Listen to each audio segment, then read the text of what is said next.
Joining us now to talk more in depth about today's verdict is Paul Lisnek. He's won multiple awards for his work in television, and he's the host of Politics Tonight, where he interviews leading political figures. So, Paul, thanks for being here. Good to see you, Ruta.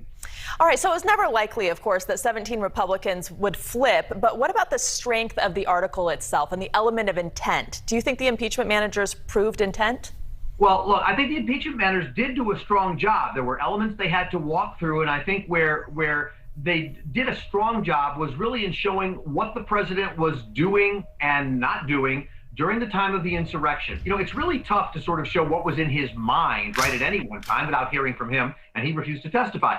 But there was testimony through I should say there was evidence that talked about reports about what the president was doing while this was going on, and some of the critical things we heard today. For example, there was a battle this morning about whether there would be witnesses. In the end, they decided to, read some stuff into the record, but it had to do with a conversation between Minority Leader Kevin McCarthy and the president, where McCarthy said, "You've got to send help. We're in trouble over here." The president said, "Well, I guess they care more about the election than you do, Kevin," to which Kevin said something I can't repeat on television, but I can sanitize it and say, he said, "Who do you think you're talking to?" So the bottom line is there was a lot of indication and information that showed that the president did not act immediately and swiftly to address the issue. But here's the thing.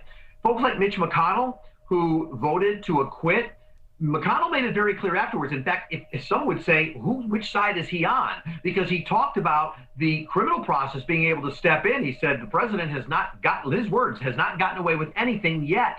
So it looks like McConnell seems to be fine if other kinds of action takes place. The issue is that some senators felt that an impeachment was not the appropriate proceeding. It wasn't constitutional. But that's actually an improper way to go because the Senate voted that it is constitutional. And so they may not have agreed with it, but that is what the Senate determined, and that's now the precedent. Right, that was the first thing that was determined early on.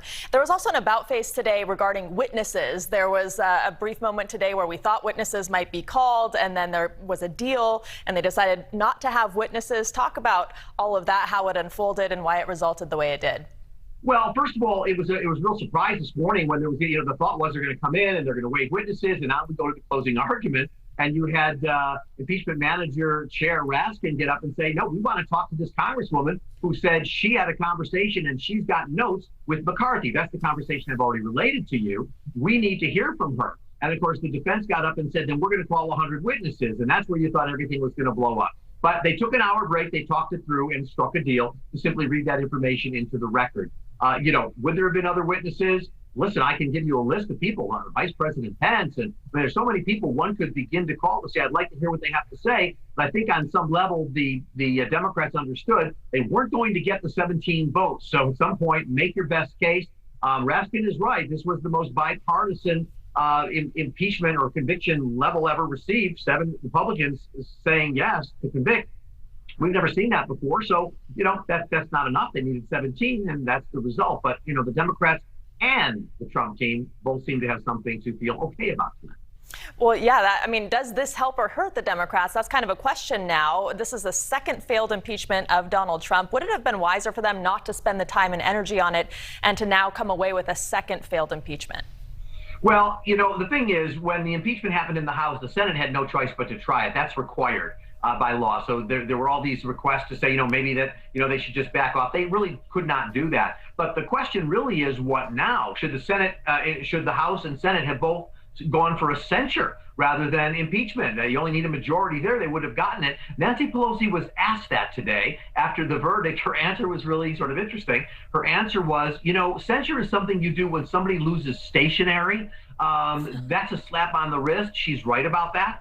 She said, no, this is not the kind of thing. This was impeachment quality. So it sounds like she's not going to permit a censure vote to move forward. That would have been the next best guess of what they were going to do. And the only thing left is a provision in the 14th Amendment, Section 3, which would basically allow them to pass, would almost have to be a law, to keep Trump from running again in 2024. It's a provision that was passed after the Civil War to keep Confederate officers from running for office. And I don't know that there's much energy for that either. So to be honest with you, this is either a done deal or, based on Mitch McConnell's words, maybe some district attorney's office or even the federal government, because the president apparently didn't pardon himself on the way out the door. He might have, but at least we haven't been told that he has. He could be facing other legal troubles, which, according to McConnell, would be the appropriate thing to face. So out of the political realm and into the criminal realm, perhaps. Yeah.